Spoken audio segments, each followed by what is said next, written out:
This is Explorers Podcast, where we are searching the deep questions of life and searching the mysterious little pockets of this universe. Ooh, crystals. And this is episode number 6. My guest this evening has been a street performer for at least the last 20 years, from what I understand, maybe longer. He is primarily a professional yo-yoer, and he also manufactures his own custom yo-yos. He's written a book on it called Everybody Yo-Yos, and he's pretty much an all-around yo-yo expert. But in addition to that, my guest also is a prolific artist who makes mind-blowing, colorful, psychedelic animations and drawings. So, ladies and gentlemen, oh, there's one of them. Absolutely beautiful. And you guys can find his work on Instagram or YouTube at Yo-Yo People. He's also on Facebook too. This is John Higby. Woo! What is happening? Thanks for having me. You're welcome. Great to see you. Yeah, it's awesome to be connecting right now. So, John, with all of that intro, I have a burning question for you since I mentioned this word so many times. Okay. What made you fall in love with yo-yos and yo-yoing? Actually, my grandpa got me into it, and I thought I had a picture of it in my hair. I don't see it right now. But when I was 11, yeah. When I was 11, he gave me a yo-yo and kind of showed me how to use it, and I just got addicted. Yeah, I just loved it right away. And he had an old packaged Duncan yo-yo in his attic, and it was a vintage one. It had been up there 15 years or something. So it's just meant to be. Yeah, that's what got me started. So your grandfather gave you a brand new yo-yo when you were 11? You said it was still in its package? Yeah, yeah, it was from the 70s in the package, but this was 1984. So, yeah. It's just pretty funny. And this was in Portland, Oregon. Oh, wow. Yeah. That's where I'm at. That's amazing. I know, so that's pretty cool too. Funny thing about John, for anyone listening, he's in Amherst, Massachusetts, and that's really close to where I grew up, Mashpee, Massachusetts. And I used to visit Amherst sometimes too, so that's kind of cool. We've Crazy. got a bit of a swap here. Nice. That is cool. I was gonna ask, did that vintage packaging kind of give it an extra charm to you? Did that make it extra special in that moment? Yeah, in that he somehow remembered that he had it. It was literally in his attic, and he went and got it. And then years later, I found a similar one on eBay. And it was pretty old, It wasn't an 80s Duncan yo-yo. It was a 70s Duncan yo-yo, which is pretty funny. I'm not too privy to the yo-yo scene, but is Duncan a big yo-yo brand? Are they kind of the ones who... They're the most famous in America. Okay. Yeah, they kind of made the yo-yo popular, so as far as brand name, I think most people recognize it. And they still are a company. Gotcha. Although it was lost to the family to kind of a bigger company. But it used to be a family-owned business. But yeah, they still make yo-yos and a bunch of other skill toys as well. Do they have some patent on some special component for their yo-yos, or So Duncan actually spent a ton of money trying to defend the name Yo-Yo in court. So Like they owned it? They did, and then I think it was challenged, and they ended up spending so much money trying to defend, and it ended up being like it was such a common word that the ruling was that it's too common that they couldn't own the word. So yeah, that's kind of interesting because in Canada they did have a different rule, and they say like return top. They can't use the word yo-yo in Canada. Oh, I think still to this day. that's so funny. Did it actually get into the like? Did it get into the area of like the fact that people use yo as a greeting, where they like, no, you can't have ownership over a greeting word or something like that? It was more like everybody knew a yo-yo was a toy, and they just didn't want the other yo-yo companies to be able to use the word yo-yo. Okay. So they ended up using the phrase, if it isn't a Duncan, it isn't a yo-yo. Oh, I see. Wow, they So that's kind of funny. They didn't want to let go of that one. But it is a Filipino word. It means to come back. So really? Which is where it originates. That's really interesting. I mean, the oldest yo-yo is from ancient Greece, 500 BC. But from America, it was actually directly from the Philippines. It was a pretty popular toy, like the turn of the century. Wow. Yeah, right around 1920, it came to America by a guy named Pedro Flores, and that was like the first yo-yo company. And he met Don Duncan. And things went from there.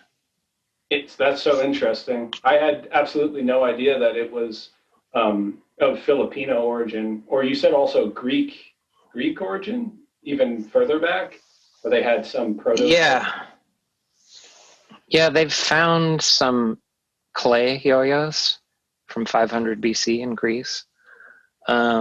And then also some kind of painted vases where they show people actually playing with them. But then just recently, a guy said it might not be a yo-yo, and it might be actually like a pulley system that they used. Oh. And so just recently, this guy kind of brought up this notion and maybe debunked the oldest yo-yo. It might be like a pulley system. Well, got a bunch of evidence for it. Do you know how thick? They don't have the. Yeah, they just have like the clay. It's in New York City. It's like a terracotta disc, and it's even like hand painted. But this guy kind of seems like he might be right, that it might be like a pulley and not like a toy.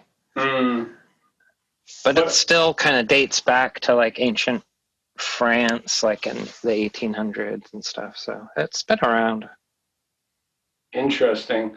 And yeah, it's pretty cool. And as for the Filipino origin, what were they using like for their yo-yos? Was it also clay or wood or something? Yeah, like a one piece of wood, and then also sometimes antler from an animal, like a water buffalo. But as a toy. And also kind of like spin tops were popular too in China, and also the Diablo. Yeah. Well, so the dreidel is so old, right? I don't know anything about the dreidel.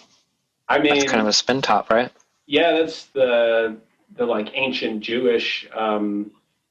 Yeah, I've seen them. It's part of their ancient tradition, so I imagine it's really old, thousands. Yeah, of years, probably. But that's. I was just watching. Oh, go ahead. I just watched a video today of some street performers in Mexico that do spin tops, and it's awesome. Like they really they chuck it as hard as they can, and it's wound up. Yeah. And it kind of slings back into their hand, but it's just incredible. Yeah, it's cool. It's a cool art form.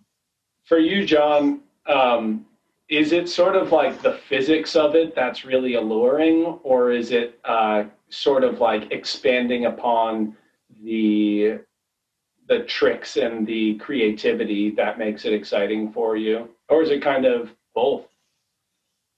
I think for me, it's always been kind of just like the idea of like this kind of magical object. Even though I use a bunch of different yo-yos to like perform with, it kind of seems like one magical thing, I guess. But yeah, I always liked that you could always have it on you, you know? It's like you're always ready. And that's still to this day, like if I'm like in line, I mean, it's different with COVID now, but waiting at the airport and stuff, it's a great activity. Yeah. It totally gets you in the moment. Yeah, because everybody's just on their phone or whatever now. That's so true. But yeah, it's kind of a meditation in a way. Do you even have to think about it now, though, or is it just second nature where you could just keep it going forever and ever? Or do you have to actually, for me, I have to like hone in on it and like make sure I'm flicking my wrist at the right time. For you, is it more like you don't even have to really focus anymore on it? Yeah, I kind of just play, I guess, now. And then to perform a trick, you have to just know it really well, I guess. So that is a bit different. Is that all muscle memory for you, basically? I guess. But it's like kids love when you mess up, you know? So that's a whole like skill I've discovered. It's like if you just do the trick, it's not, sometimes you can miss it and it will build up and become this amazing payoff. You know, it's like you miss and they laugh. Because I do a trick where it's like an off-string yo-yo. Yeah. So it's not attached. So it literally like goes anywhere and kids like think it's hilarious. So yeah, I kind of milk it a bit. And yeah, it's just like finding that timing and, you know, the comedy in it. So that's also a big part of your performance and your art there is, it seems like it's not just about the precision of your tricks, but it's also about the eliciting some sort of a laugh out of the crowd or interacting with that audience in some sort of fun way that sort of pulls them into what you're doing and takes them out of the rest of, you know, regular life. But it seems like that's something you strive to weave into your performance. Yeah, definitely. I guess in the past few years, I've actually emceed at some comedy festivals, like in Australia. So I'm kind of like doing part of my act in between everybody else's act, and then bringing the other comedians and stuff on. So I really like that. But yeah, it just ends up being like all about the audience and kind of involving them, which has been kind of impossible lately because I have been working a little bit, but I'm not allowed to use volunteers and stuff. Oh yeah. So it's definitely hard.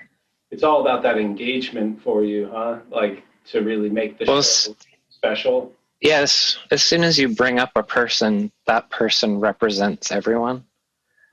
Like everybody sees themselves as like, I could have been the person who's picked. So it's like the dynamic instantly changes. And if you make that person succeed, the audience is going to have that feeling. So I love that. That's a cool point that you just made. Yeah. And there are people that can like really make fun of people and get away with it. That's an amazing skill, but not everybody can do that. I can't do that. Yeah, that's a fine line between being a jerk and being like, and helping them sort of warm up. It can pay off though. Like, yeah, the bigger the risk, I guess. It's like a friend of mine who's like a master with the crowd. He had a situation with like a woman who had Down syndrome suddenly in his show, like 1,000 people watching in New Zealand. And any other performer, it could have just been a nightmare, but he like turned the situation into like her shining moment, basically. Oh, that's so sweet. And it was just, yeah, it was just like, it like makes you want to laugh and cry all at the same time. Like just kind of a joyous feeling that it gives people. It's special. Like he has this line where he's like, I need a cute kid. And then there's always like a kid that comes up right away and he's like, I said cute. Oh. And the audience is like, oh, but then he flips it and he's like, he doesn't want to be called cute, right? And the kid's like, no. He just like, yeah, he's a master. That's really so, yeah. But that got me into performing, is just watching other acts. When I started, I did like a really small show, but I got to see like these amazing street performers because I was in Denver and we had an international street performer festival. So I got to see like the world's best, like really early on. So that was kind of my goal, was just to make like a bigger show. And it took, 20 years. So was that an accurate statement at the beginning? I'm sorry if I biffed that one, but it has been about 2 decades of you pursuing this now? Yeah, I guess I started performing in like 92. Oh, okay. Yeah, 30 years almost. Almost 3 decades. Wow. That's amazing. That's really cool. I know, right?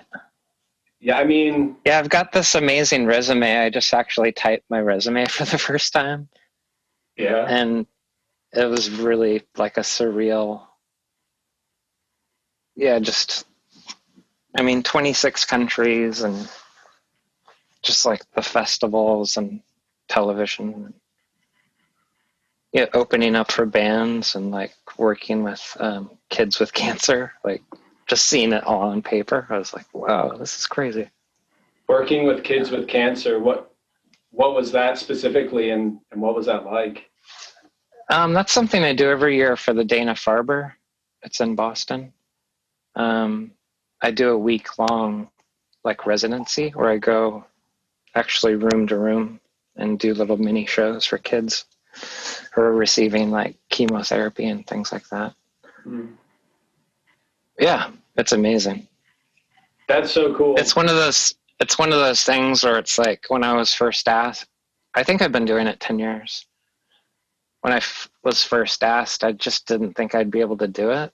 But like when I'm there, it's just like, I don't know, it's just comes really easy or something. That must bring them a lot of joy. Yeah, I've had some really profound moments where like the parents haven't seen their kids smile type of thing for a long time. So It can be really intense. That's a beautiful gift to give. I think that's kind of part of your, that seems to be part of your DNA, part of what makes John Higby. You've got a very generous side to you, man. And I'm so thankful. I don't know if you can see it here. I've got your art. Nice. Right here. I'm kind of blocking it, but part of the backdrop of the Explorers podcast, every episode I've got this in the back of here. And I've also I wanted to show to anyone, this is the yo-yo that John made for me, the DS yo-yo. But I love this thing too, and it sits on my mantle. So right on.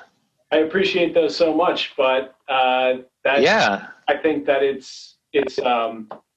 it perfectly represents what I see of you across, Facebook and, the way that you've created these animations for Tame Impala songs and stuff. You give a lot of yourself without anyone asking, and you just seem to take a lot of joy in being generous. So that's really cool. Right on. Thanks, man. Yeah, I try to just do what feels right, I guess, or yeah.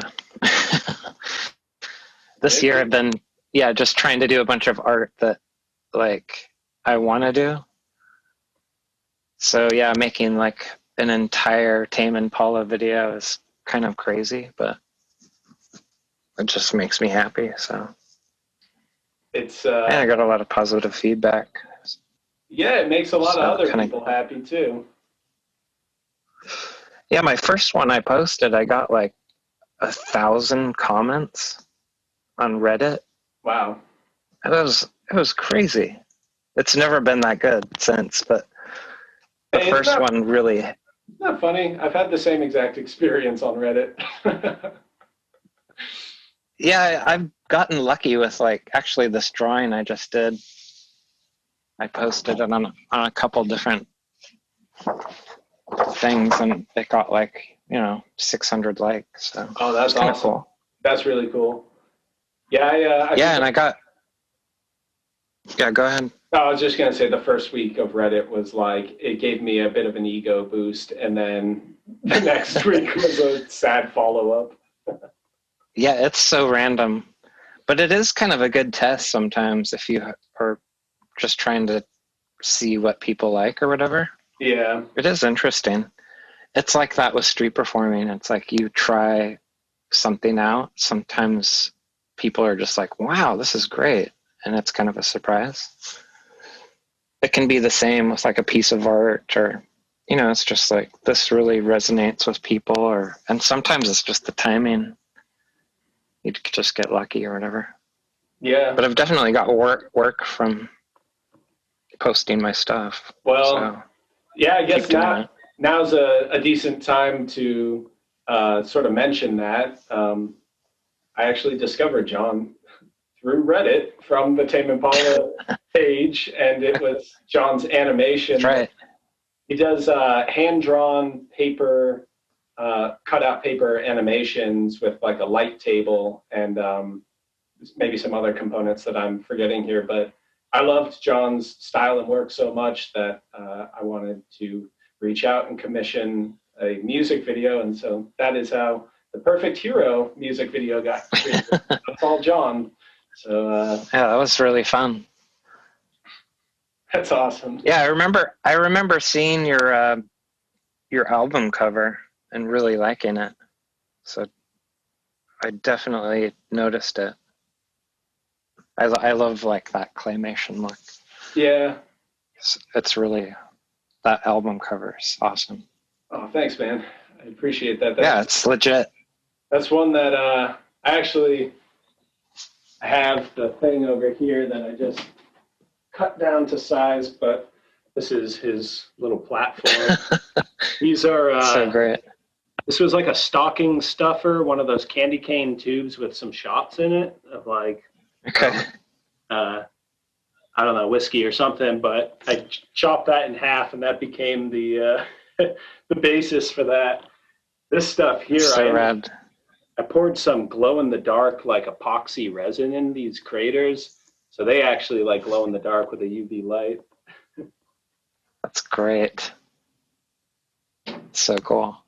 I also, you might appreciate this since you do so much crafty work, but I started casting, oh, he's so bright, but it's a glow in the dark one of the nice child.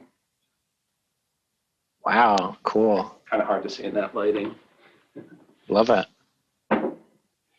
But yeah, thank you, man. I appreciate those comments on the album cover. I think that for me, an album cover is a very important part of the process of making music and of like what an album is. I don't know if you agree with that the album cover. Definitely.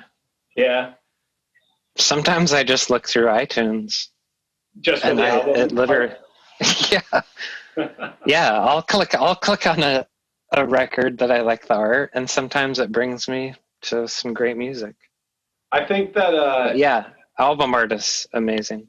it's a truly satisfying thing when the album art perfectly describes the music. Like, like it's a perfect visual depiction of what you're about to get into. I love that so much. It's that congruency. Nice. Just it feels so right. Like, I mean, for example, like the Slow Rush, it has that kind of iconic imagery that you're about to get into something kind of deep and like, Yeah. I don't know, something that sort of is surreal, because it looks that way. So that's what I was hoping. I know, and then you find out like the details of that photograph, and it's mind blowing. Yeah, that's even cooler that it's a real place, that abandoned sandy house. Where is it located? Do you know? Nambia in Africa. Okay. And Kevin and the photographer Neil went there, so they had like an experience together, which is so cool. It's not just cool. Random. Yeah, I love. But yeah, that cover is like killer. Do you have any other like go-to album covers that are kind of like iconic for you? I'd have to think about it. I mean, the new Sufjan record, he actually illustrated it. It's pretty cool and detailed. It's very colorful, right? Yeah, kind of a mandala almost. That one's nice. I'm trying to think what else. I love all. Do you know how to pronounce his name? Is it Sufjan? I've never known. Is it Sufjan? Sufjan? Sufjan? Sufjan, I think. Yeah. Sufjan? Okay. I've never known. I've never seen that name before. Yeah. Yeah, I guess his dad was kind of far out and was in like a kind of a cult, I guess. Whoa. And his stepdad, Lowell, is the one who got him into music. And now he runs the record company, his stepdad. Huh. So it's really cool story. Well, man, you got me into, you kind of cranked it up to another level for me because I listened through that album. But it was once I watched your animation for Tell Me You Love Me. My cat is like going insane outside. Not sure what that noise is, but it sounds like he's getting Can you hear that? No. Oh, thank God. All right. It sounds a little obnoxious, but my wife is in the other room. I think she'll let him in if he's scratching. But yeah, that song, Tell Me You Love Me. Yeah, I think I told you, I wrote you that I had like a religious experience the first time I heard it. It might have been because you framed it that way that like I myself ended up having a religious experience with it. But I mean, the song is, especially with headphones, that song it's incredible. I think he's one of the top songwriters of our time. I'm starting to realize that I'm a little late to the game there, but I'm really impressed with what I've heard so far. I've got to dig deeper. But the way that the end of that song, it's like it just feels like it smacks you right in the face and knocks you back. It feels so huge and epic.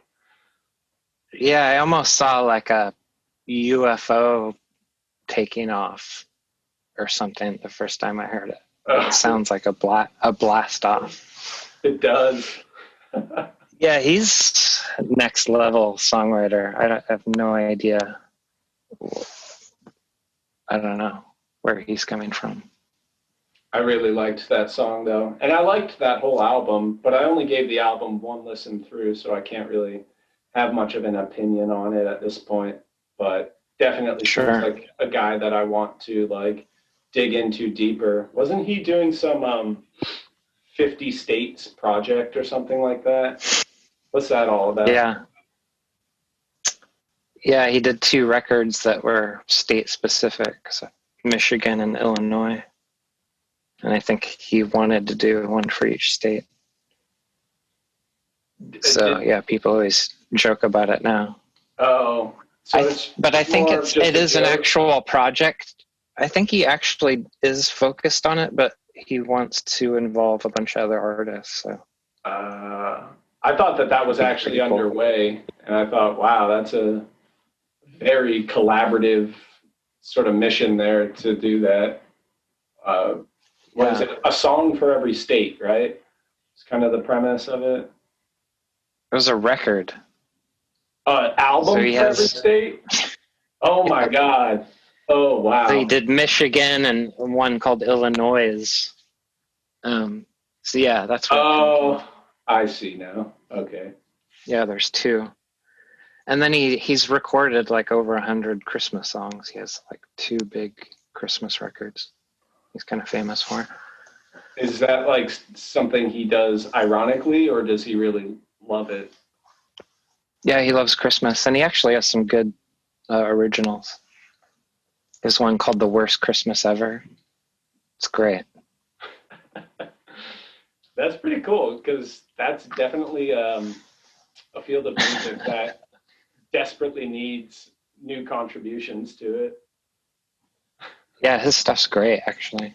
Why doesn't it get any radio play? Or does it? And I just don't know it yet. Oh, it does. Yeah, I think it's pretty successful for him. Oh. Yeah, he has 2 records that are, pretty famous Christmas albums. Okay, yeah. I'm going to have to listen to his Christmas music and beef up next year's playlist. Yeah, it's kind of funny.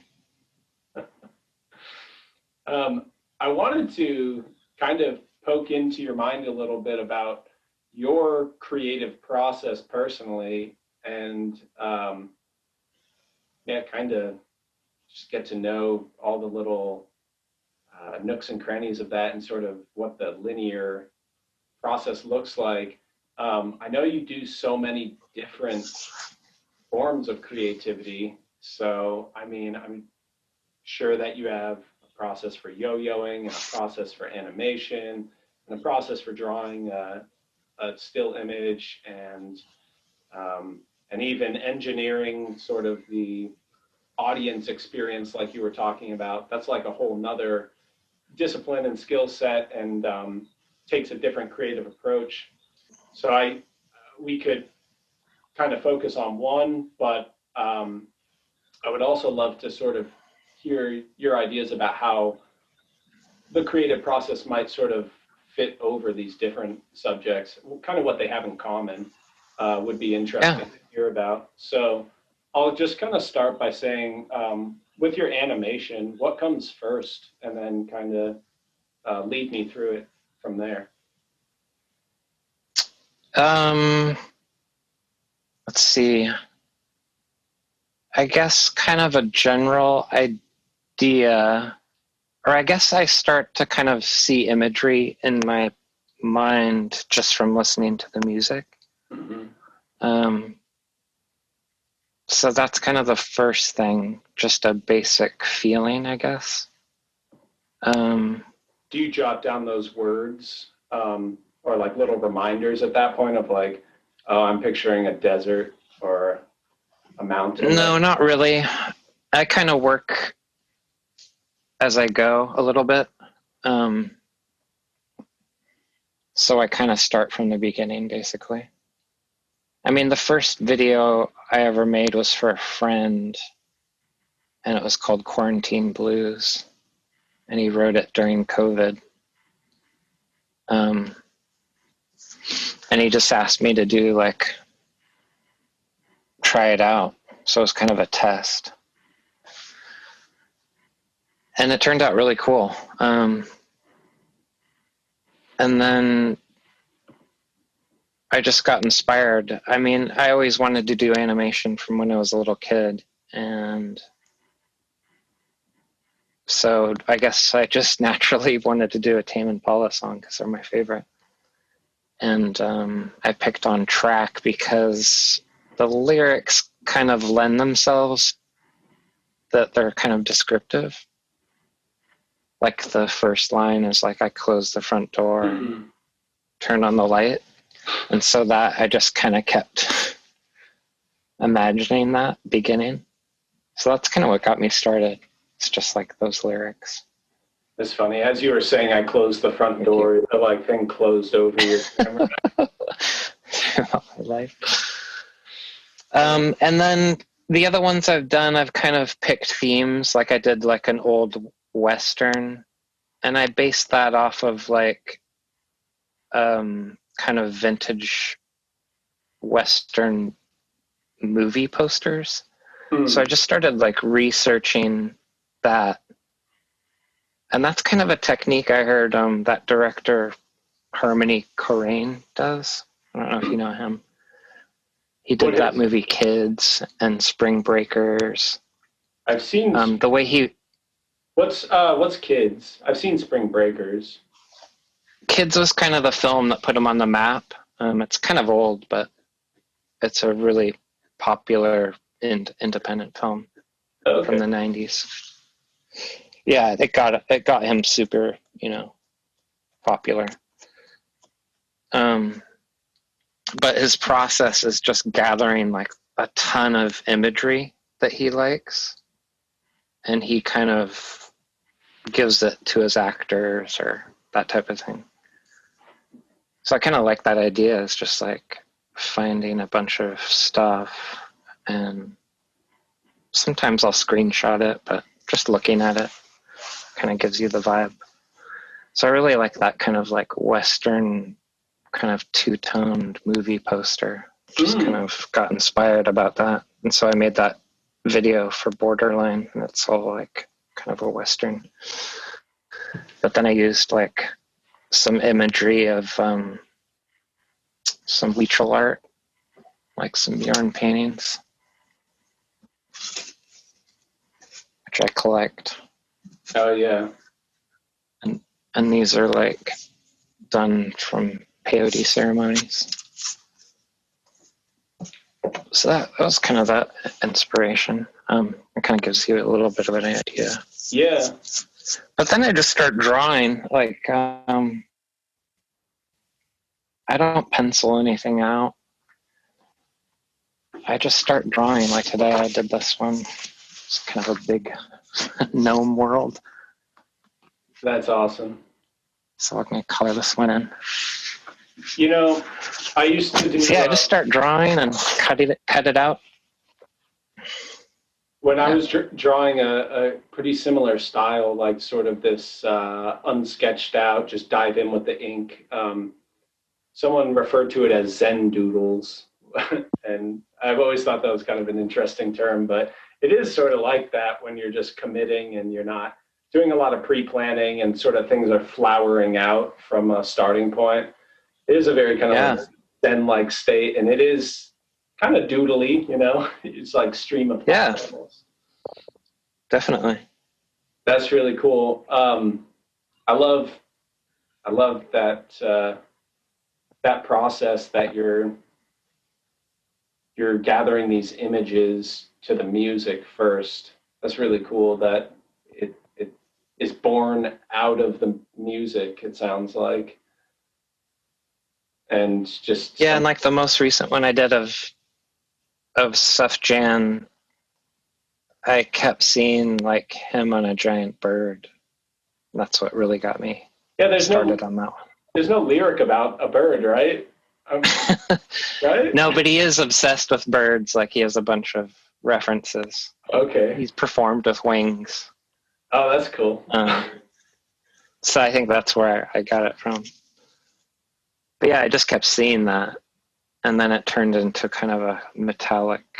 I kind of saw like a pterodactyl at first, like a dinosaur. Yeah, you ended up with a metallic bird, right? Yeah, kind of a chrome. Yeah, it turned out really cool. I like that. Sometimes I test. I have really good friends who are amazing artists, and I'll just test. I'll send them like an image. And sometimes if they freak out, I know it's good. Yeah. That's awesome. Like I have a friend who used to be in the Blue Man group, and he's just this incredible artist. And so sometimes I'll send him stuff. So see what his reaction is. Yeah, you just blew it for the Blue Man group. Now we know that they're switching out members on us. Yeah. I figured it had to be that way, but that's really cool. Thank you for explaining your process behind the animation. And to just kind of complete that question, is there a way that you see it sort of applying across your different skill sets and different forms of creativity? Do you kind of find that you go through a similar process each time?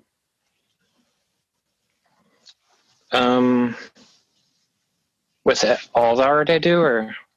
I guess, or I mean, maybe if there's just one or two different subjects that you could draw some comparisons between, some similarities.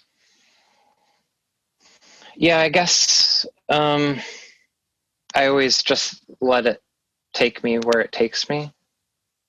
Like, I just started a mural today of Jimi Hendrix, and I kind of knew an idea, but then when I started it today, I got a bunch of other ideas, as I was painting it. Mm-hmm. So that's kind of fun, because it's like I'm thinking about it. Oh, nice. So far. I've been seeing some of your Hendrix stuff on Instagram. It's been looking amazing. Yeah, I've been just trying to do a study of them, basically. So yeah, I started that today. It was really fun. So you basically, like you said, you let it lead you where it will, and that means just does that mean scrapping what you might have had previously, or does that just mean building upon it? Yeah, just building, just being open and just having fun with it. Yeah. With your art, I'm sure you sort of have finishing touches and stuff like that, or I know you sort of lock in the composition from the start without much adjustment since you're doing just ink right onto the page. But I was curious, because I personally experienced this thing where with even some of the most mundane things that I'm doing, I almost keep seeing it through the lens of how I make art and stuff. So cooking a meal, I was curious if you get through your head, as you're making breakfast, do you treat it like making a painting? Do you see it in a similar way when you're creating food, or is that just unrelated to you? Yeah. Yeah. Yeah, definitely. So yeah, I love cooking. I feel like a lot of artists are kind of like that, where where for one, maybe they get creative in a lot of different ways, but also I think cooking in particular, it's very much like everyone has to do it, or everyone has to eat anyways. So a lot of us are confronted with cooking, whereas not everyone's confronted with having to draw or make music. They're not forced to get, interact with those things. But I just, I was curious about that one, because even the way I eat my food, I've noticed is it's this particular, I have to have this balance of flavors off my plate, scoop of mashed potatoes and a little bit of pot roast and a little vegetable. And I need to mix them all. It's even just eating food is a creation in my mouth, the ratio. Right. So, that's funny. But yeah, I mean, think of Japanese, they present their food so artfully, but it's also if you think how colorful it is, and also, yeah, like you were saying, the variety, sushi has the the spicy and then the sweet, the ginger, Yeah. you know, and they all go together so well. But then they're presented so beautifully, you know. Do you get pretty serious about your cooking, or are you just kind of like so-so about it? I've always been into it. Like, I actually was vegan in like the 90s. And I actually did a DoD tour for the US military where I went overseas and entertained troops. And so I was like in Italy and Turkey and Spain, and it was just impossible to be a vegan, especially in Italy. But so yeah, I've had a vegetarian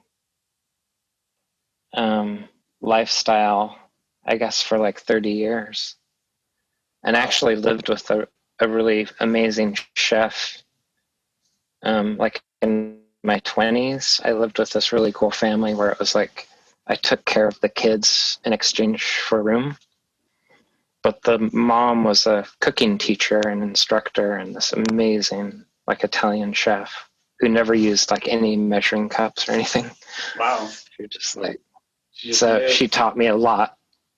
Yeah. And just like how fun it can be. And color is a big part of it. Yeah. Wow, that's a lot of commitment. I mean, being vegan is, and even seems like a little bit more of a limiting. I don't want to make it sound bad, but it's a commitment for sure. And then being a vegetarian, also very serious commitment there. And so I'm really impressed that you've done it for 30 years. And I've tried a couple times.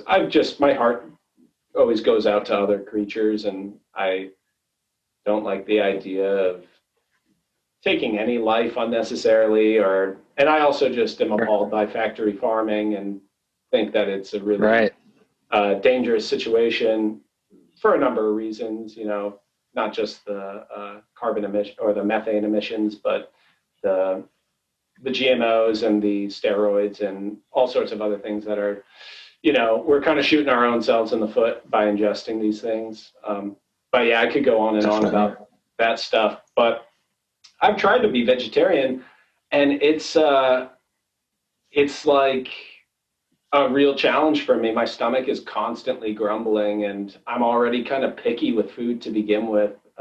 So it's like my options can feel so like limited. I mean, I love like the Morning Star, like buffalo, whatever, you know, spicy black bean vegetarian patties, but like you can't live off of those. You have to eventually, you know, tap into some other foods, and I think I have a hard time going beyond mushed up cauliflower or whatever. Right. What would be your number one recommendation as like a vegetarian food to kind of get your toes wet in that world?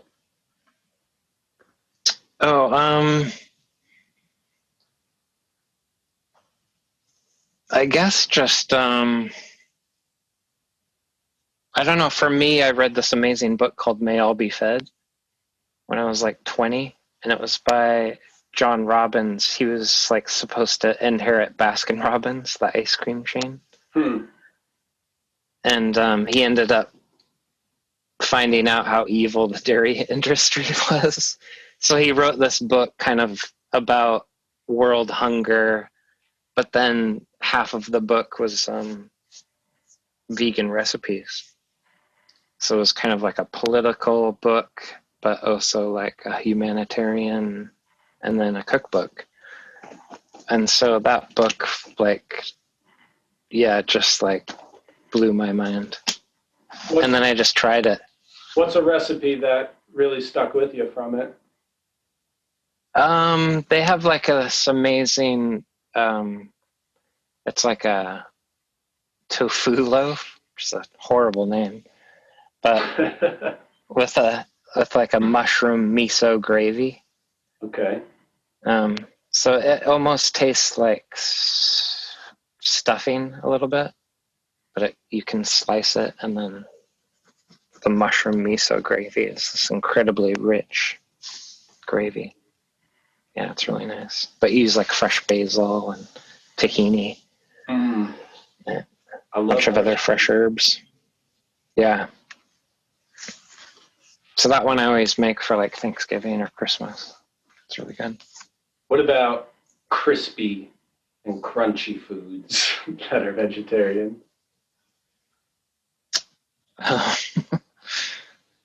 There's fried food. I don't know. Do you like make fried cauliflower and stuff and fried vegetables? No. Lately it's just like a ton of salads. I eat sometimes salmon because I grew up in Alaska. Mm. So I'm not truly vegetarian because I eat salmon. But my wife has like recently got into the keto thing. Mm. So yeah, I've been making like a lot of like miso with like vegetables and like half of a boiled egg. Yeah, that's good. It's pretty good. Yeah, I love like it's really ramen healthy. with an egg and seaweed and stuff in there. Yeah, that stuff's awesome. I love Thai food too. Do you make your own miso? I just buy the paste, but I make everything else from scratch. Like what, the tofu and the seaweed or something? Yeah, all the vegetables and do like a soft boiled egg. Mm. I love miso soup, but when we've gotten the packets of it, it's not quite the same as like ordering it out. Oh yeah. Yeah, you need to get the paste. It's usually kind of expensive. It's like $12 for a tub, Okay. but it's like a mushy paste. Hmm. Yeah. The packets are totally different. Okay. Yeah, the packets are so salty. It's usually in like the refrigerated section. Okay. Yeah, those can be good for travel, but yeah, if you want that really rich miso, either go to a Asian market or a Whole Foods, and they'll have like miso paste. That's really good for you too. It's just fermented soybeans. Thank you for diversifying my diet, John. Nice. I want to let you know that I'm doing an hour for YouTube, like an hour podcast for YouTube. But then if the guest has any extra time to spare after that, I wanted to do like a little after chat just to post up on Patreon for anyone who wants to hear more of the conversation. I have just a couple other things that I wanted to touch upon. I think we have a few other areas that would be really fun to explore. So I'm going for sure. I'm going to do a fake goodbye. We'll just pretend to say bye-bye and then we'll just stay on the camera. So ready to do your best acting here. All right. You're going to have to really sell it that this is a fake goodbye here and not the real one. So anyways, John, so far, well, I shouldn't say so far. Let me take that from the top so I can cut this out. John, I have really enjoyed our discussion so much and learning more about your process and how you sort of let the creative process guide you and all these different facets of your creativity, whether it be the yo-yos or the visual art, or what I really liked that we touched upon was the audience interaction. That way of getting creative is just a really cool thing that I just wouldn't have considered, actually, that dynamic and engagement between the audience is so important in your craft with yo-yoing. But I just want to say thank you for taking this time out of your You bet. busy family life and schedule and creative schedule, and I'm sure that yeah, for sure. people are going to be really happy to hear what you had to say. Oh, thanks. Yeah, thanks for having me. Yeah, definitely, man. Well, I'm going to give you a little digital high five here to seal the deal on this hour of podcast. Bam. And now we are in the Extended Explorers segment. Nice. So, ladies and gentlemen, this is John Higby yet again, and we have a few more things to talk about here. I definitely wasn't going to let you go without bringing up the psychedelic experience, because I feel like nice. that is something that we should have lots to talk about there. So I understand that you are a psychonaut yourself, somebody who explores these, I don't know whether to call them mental realms or other dimensions, or I don't all really of know. The above. Yeah, I mean, that's kind of the fun of this conversation, is trying to wrap words around it. But I'm very interested to hear your thoughts on this. So I guess to kick that off, I'd like to ask you,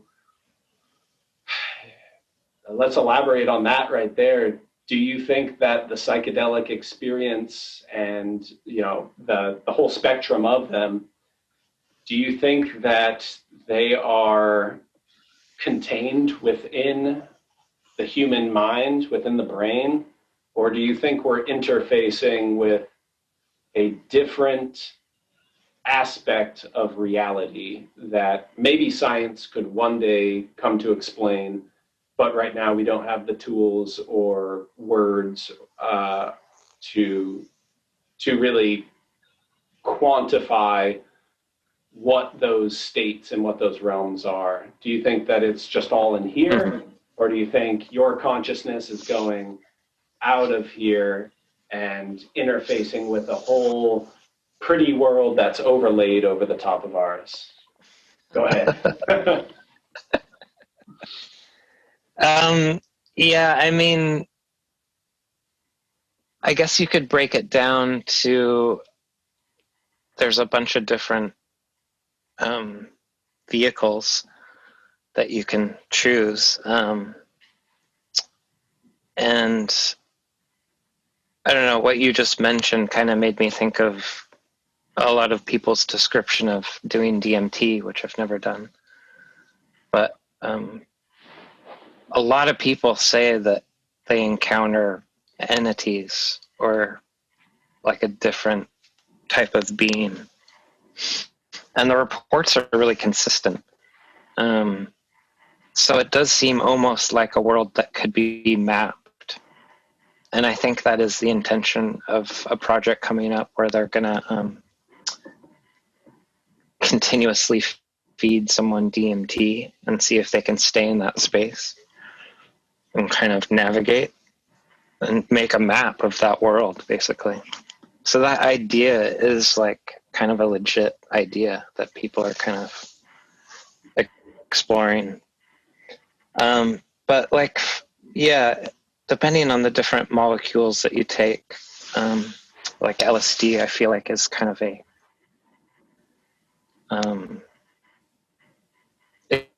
experience you have with yourself and your mind. The mushroom experience, I feel like, is almost a technology or even another. Wait, sorry, John. Hold on one second. Intelligence, that kind of seems like. You're breaking up a lot. Could you just take it from the top there and say what you thought about LSD and then mushrooms? It was just totally glitched out for you. Yeah, you froze for me too. Okay. I was just saying that the LSD experience is kind of, it seems to be an experience a person has with their own mind. Okay. It seems like it's all like happening in your brain to me. Where the mushroom experience is kind of almost a technology or another. It almost seems like it's alive, and a lot of people have that experience where they can actually like talk to it. I haven't delved that deep into the mushroom because I find that it's really hard to get the right dosage. But my early experiences were actually with mescaline when I was like 20. And I just happened to like get in this situation where I met somebody who was an expert and they kind of took me under their wing. So I did kind of some ceremonies and yeah, that just kind of changed my life. It's always been in like a spiritual context. I've never taken them recreationally, like at a festival or something like that.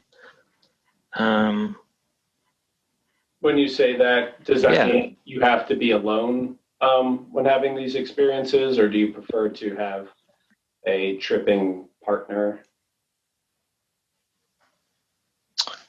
When I was younger, I did it with a good friend.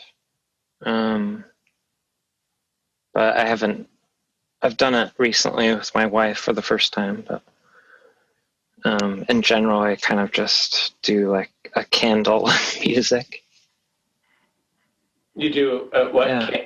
Candlelit music, did you say? A candle and music. Oh, okay. Like super simple. Gotcha. So yeah, and just use breath and meditation. Yeah. Is it something?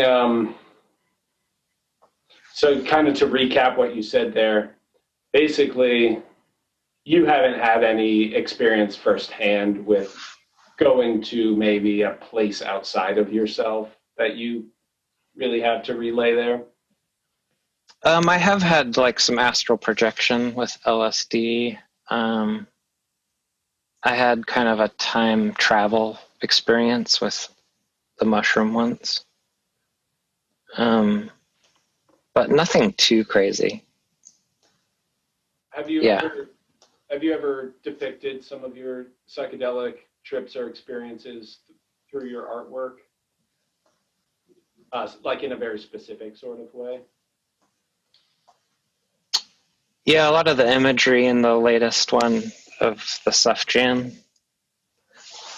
Yeah, that's definitely some landscapes that came from visionary experiences, I guess. Interesting. Yeah.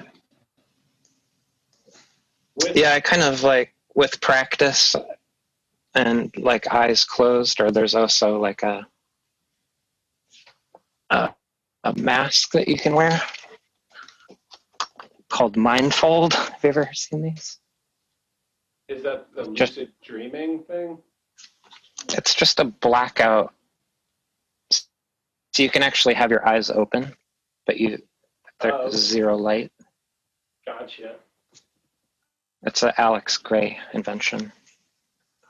That makes me think of two questions. There is.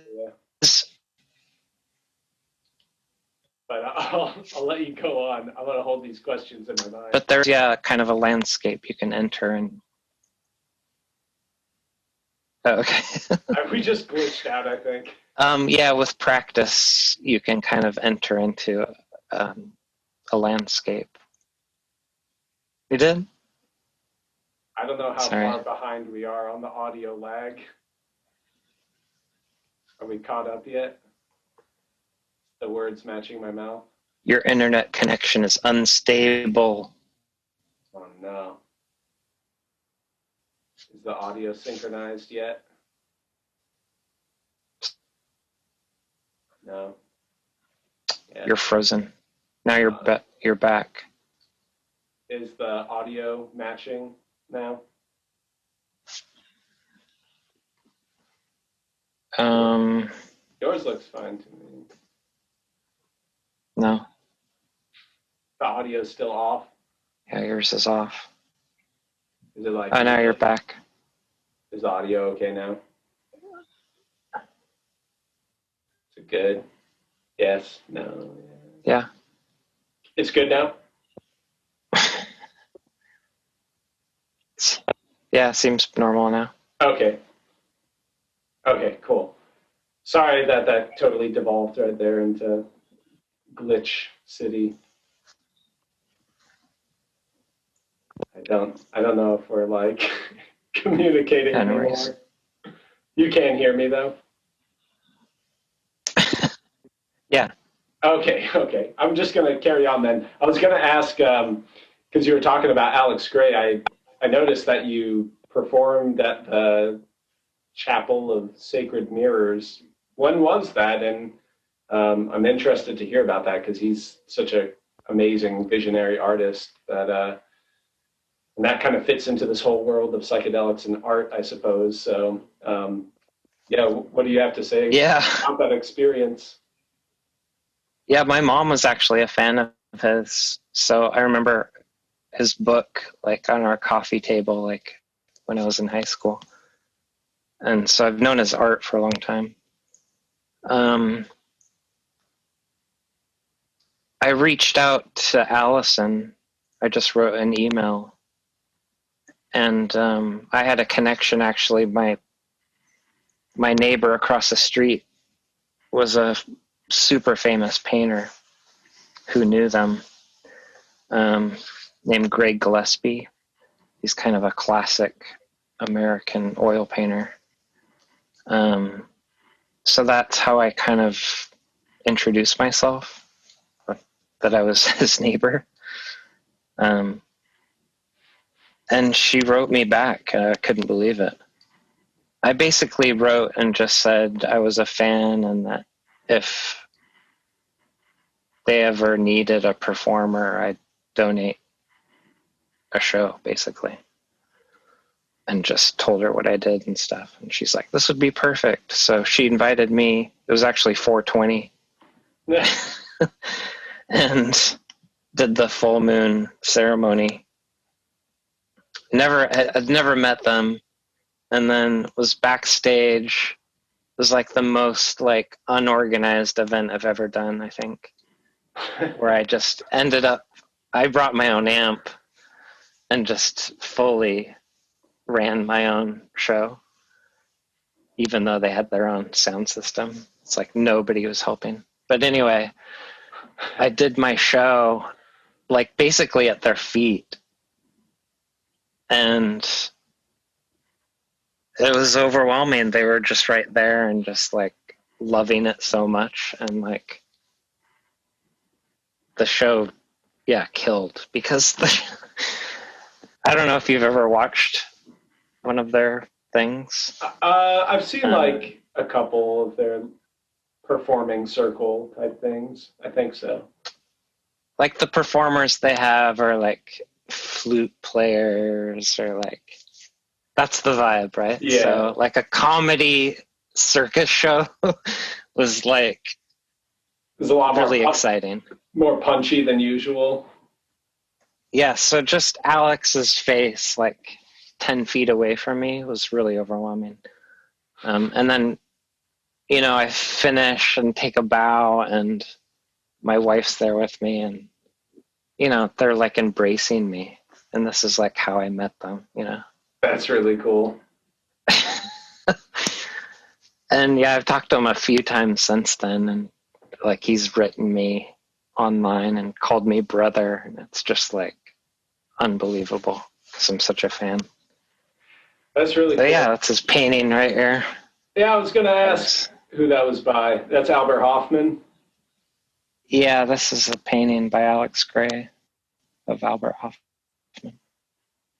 I did the frame. Oh, that's cool. Yeah, I can see your style in it.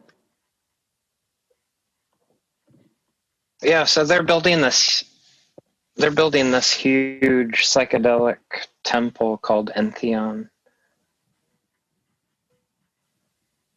Yeah, is that the Chapel of Sacred Mirrors? Pretty exciting. They're going to have a whole like tool. It's slightly Theon, and it's going to be both of their art plus a bunch of other art. And it's like this huge temple. It's really cool. That's amazing. I mean, yeah, it goes to show that, like, yeah, you really can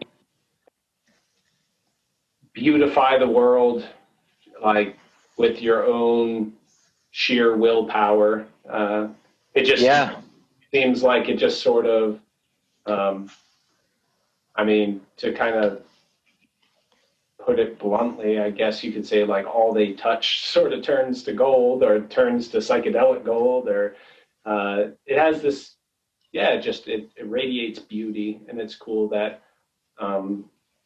just a married couple, two people can create that much change in their own bubble, and therefore enact so much change, like, that other people end up passing on, as they exit that place too. That's always been an inspiring concept to me, just that one person, or I guess in their case, two people, they're a team, Allison and Alex, but it's amazing how much you can affect your own bubble, and then in turn end up affecting an even bigger bubble, possibly one the size of the globe. Yeah, it's incredible. That's a really cool experience, though. It sounds like you have a lot of luck with like reaching out to people's managers and stuff and getting in contact with them. You want to tell the story about how you got to meet Kevin Parker from Tame Impala, and sort of how you reached out to their manager? I'm just personally curious too to know how you got that contact to begin with. Yeah, I mean, I have been amazed, like, what you can do by just reaching out. And granted, I am like, it's usually I hand paint a yo-yo for someone, like I made for you. So I've had a bunch of moments like David Letterman, Hillary Clinton, where I've all handed them their own yo-yo. But yeah, the Tame Impala one was, I just went to see them for the first time in New York City. And I had made a Tame Impala yo-yo. I didn't know how I was going to get it to them or whatever. Can you still hear me? Yep, you're back. It's good. So at that concert, there was a guitarist named Delicate Steve who opened. You'd really like him. He does, it's all instrumental. Okay. Delicate Steve. But he's a killer guitarist. Just set, and I was like, hey, if you see the band, will you give them this yo-yo? So I gave it to Delicate Steve. Entrusted him. And yeah, he ended up giving it to him. And then the next day I was like, just like flipping through my phone in the car. And on Instagram, it was like Tame Impala posted a video of my yo-yo and Cameron doing Rock the Baby with it. Yeah. I just couldn't believe it. It was just one of those moments where it was like, just so cool. So from there, I think I wrote the manager, because they did another concert in Boston, and I just said I had made the yo-yo and I offered to do a show for them backstage. And she wrote me back like right away, and she sent me like a picture of the yo-yo on Kevin's fireplace. And she's like, they love it, and they use it they have parties, and everybody plays with the yo-yo. Oh, that's so cool. And so just that message from her, I was like, I was just so happy. Like if I had just gotten that, it would have been fun. Yeah, I just started kind of making friends with her and ended up kind of being friends with the manager. So I ended up like seeing him getting VIP like 4 times and going backstage. Once behind Radio City Music Hall where I got to meet them all. And then the next time at the Capitol Theater in New York, I actually got to do like a 15-minute yo-yo show for them. So it was like the whole band, the manager, Sophie was there. So that was like the highlight of my life. That's so cool. Yeah. It's like just seeing them in concerts, like I believe in magic, and then this whole other thing happened. And on top of it, it was like I was on my way to Chicago, and literally like 2 nights later, I opened for the Roots. So it was just like, my life is crazy. That's so like cool. They didn't believe me. I was like, I'm going to Chicago. I'm going to open for the Roots. And they're like, what, the yo-yo act? Like, they didn't believe me, but I really did. That's amazing. I think to someone like me, like your story, it's very inspiring. And like, I think a lot of people sort of have it in their mind of like, oh, wow, how can I get in contact with the people that, that inspire me or, my heroes. And it makes it feel more possible. But the thing is that, like, I think there's something very special about your approach that is, sorry, I'm getting this terrible twinge in my nose. Oh, the allergies. My eyes are watering up now. There's something very special about your approach, though, that I think is unique and is the reason that that you're able to have so much success, which is that you came at it from such a selfless sort of angle. You wanted to give something as a token of appreciation. Then everybody else wants something. Yeah, exactly. And then when they reached out to you, it was like, how can I give back even more? I'll do a show for you guys, just for your entertainment backstage. And it's just, it sounds like your giving nature is very much the reason why people reciprocate, is because you put yourself out there, one, which is where maybe a lot of people are procrastinating or, timid to do that part of just reaching out and writing a letter or an email. But I love your approach, and it obviously bears the sort of results and fruits that you're desiring. But if you had to put it into your own words, how would you sort of turn that into a bit of advice for people of how to meet your heroes, let's say? Oh, yeah. I mean, I've thought about, in the back of my mind, I've thought about writing a book about it, just because I've had these encounters. Like when I did the Gong Show, Mike Myers was the host, and I had made him a yo-yo. It's like a little secret weapon. Yeah. It's like, I know I'm going to be on the show. He's going to be the host. He probably is not going to not talk to me. He's in character. But I have this thing. And, it's like, I did have a moment in the rehearsal where I had like a few seconds and I was able to hand him the yo-yo. And it changed his like interaction with me. It was like I made him a yo-yo that was specific to his character that he played on the Gong Show, which was like this crazy British guy. I don't know if you ever saw that show. No, I didn't. But he's like full makeup, like you can't even recognize him, and he's like British accent. So I made him a yo-yo that said Tommy Maitland, the character.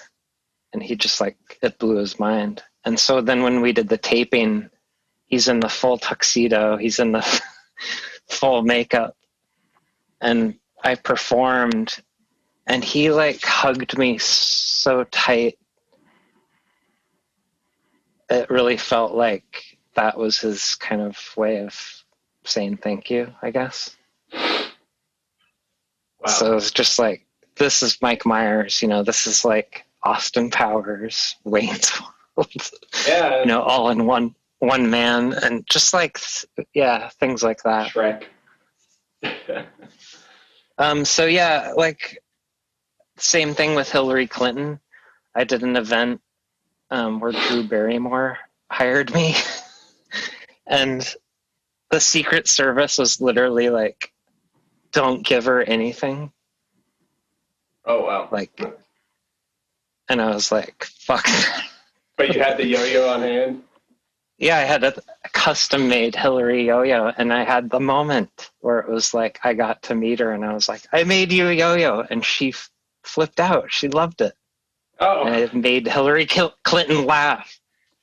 And I literally saw her put it in her purse, and it was like, she could be president. That didn't happen, but no. Anyway, just like, I guess advice is, you might as well just give it a try.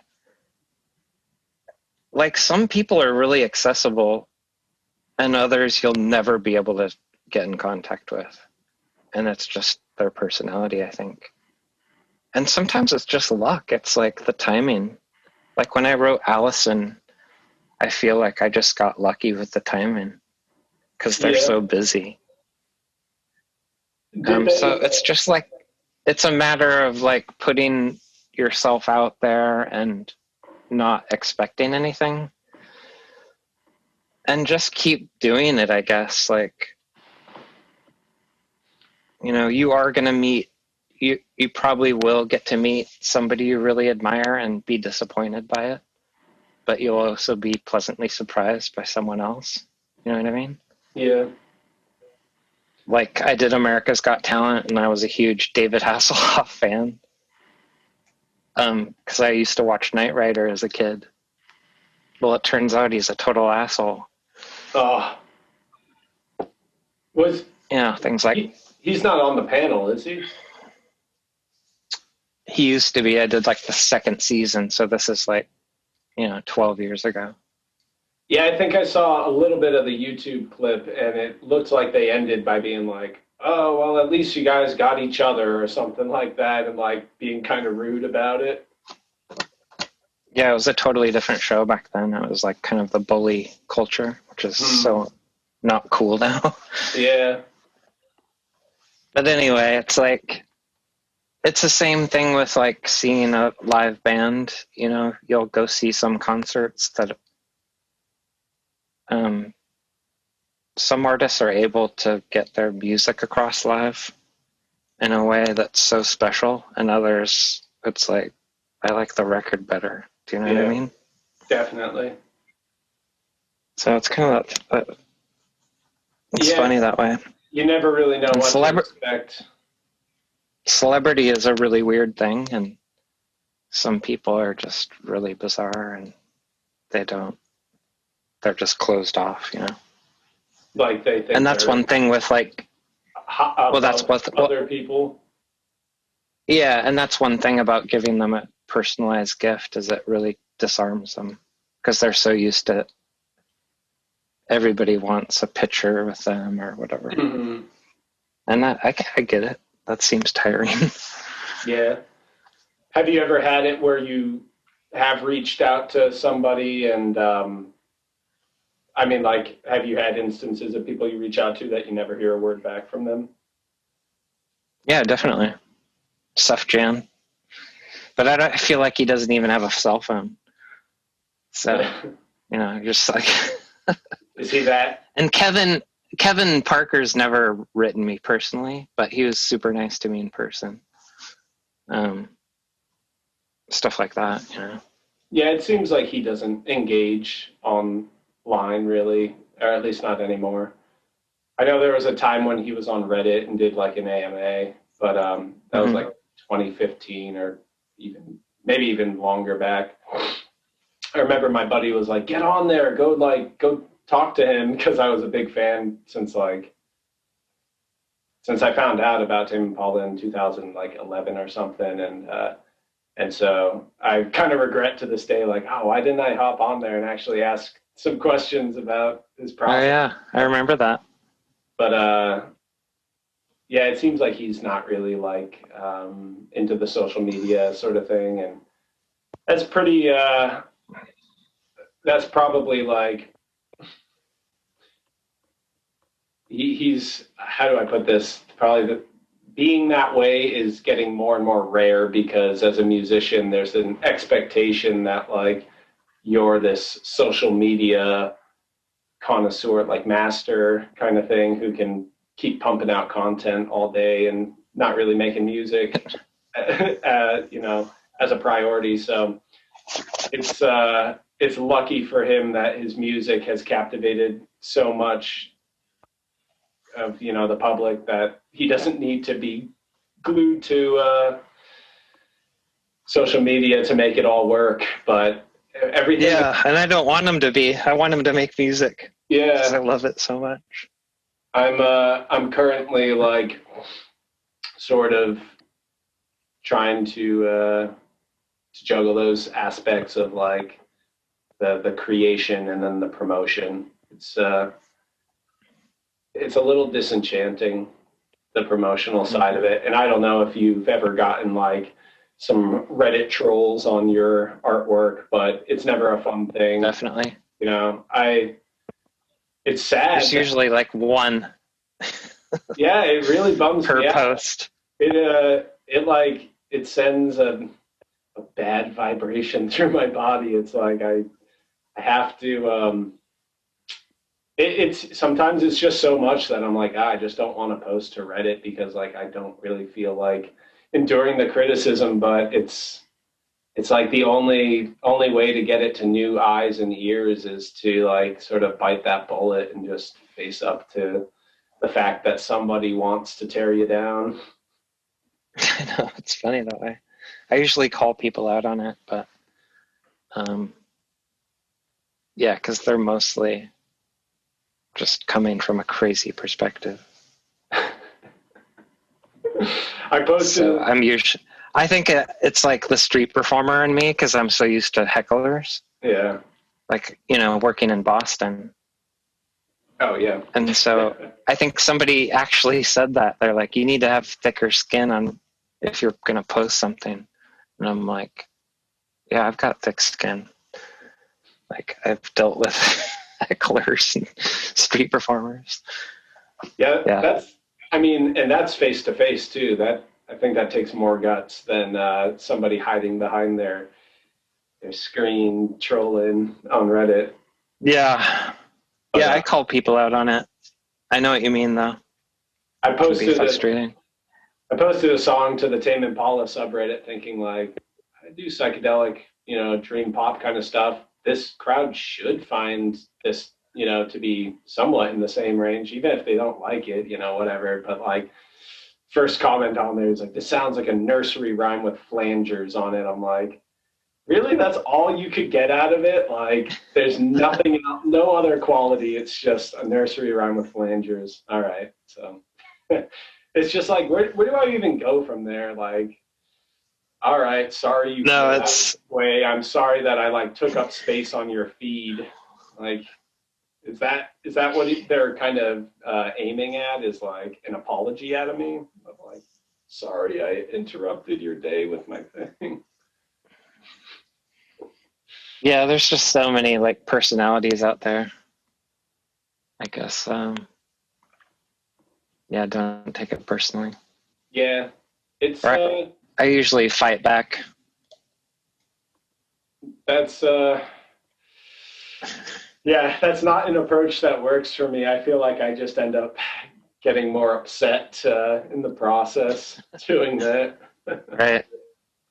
But it hurts to have you make yourself vulnerable and you share your art and your experience. And when people attack the art, it can feel like they're attacking an extension of you. And it's hard to, sometimes hard to get through that. But yeah, ultimately, you know, I guess probably both of us have come to the realization that it's more worth it to put it out there and get that 1 out of, you know, 1% of negative comments, to that feeling of the validation is really so nice. And especially when people feel like they've discovered something new, that being your art or mine, that's going to continually give back to them. It's a really exciting experience to connect with those people. So I've just trying to get it in my mind that I'm doing it for the people that appreciate it. You know,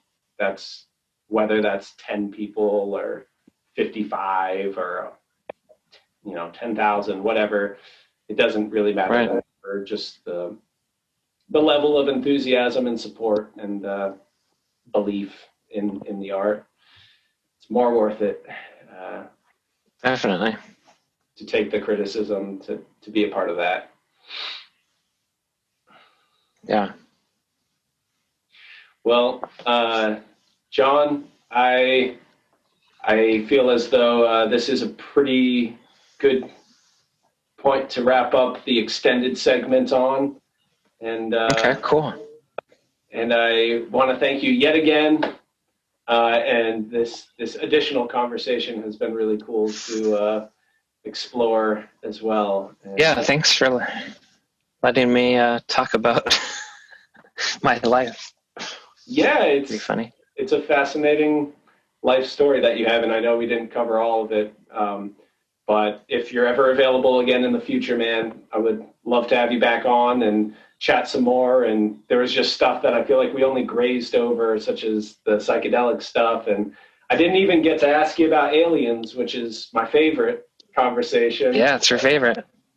Well, and being a dad soon. That was the other thing I really wanted to talk about too. So we've got ammo for a future episode, I think. Cool. Yeah, and you'll have plenty to have on your mind as a new dad. That's awesome. I'm really excited. I'm like in March 17th, St. Patty's Day. Nice. And yeah. Kevin should be having his baby any day. I know. I thought that was pretty cool that coincided. It gave me hope that one day our kids can be buddies. Oh, right. Yeah, super close. Yeah, Sophie actually just wrote me on his birthday, but she should. I mean, the due date's this month, so if they haven't had it, it's probably like this week. That's incredible. You know, and I feel like it might be twins, but we'll see. I know I was just kind of wrapping up, but on that note, I've been thinking about, because I showed you my cast of the child, you know, the little reproduction I made. I wanted to make a whole box set with like the official album, the sculpture, like a t-shirt, a hoodie, and all that stuff.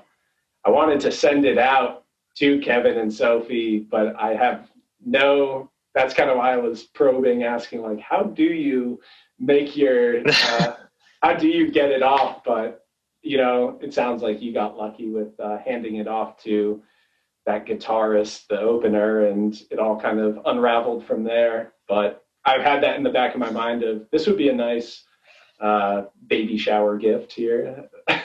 the child. You can find Spinning Top's address really easy. They have an address in LA. Oh, that's I would the send record. It. I would send it there. Spinning Top. Yeah, Spinning Top music. Okay, I'm gonna do that. I'm gonna take a chance, like you recommend. Well, thank you so much, John, and I hope you have a great rest of your night. And you're making amazing, beautiful, colorful, uplifting artwork every day. And thanks. It continues to inspire me. So thank you for that. Right on. Yeah, it's been really fun getting to know you, and I hope we can stay friends for a while. Yeah, man. I intend on it. Nice. All All right. right. Well, thanks for having me. Bam. Peace out, man. Yeah, we'll see you.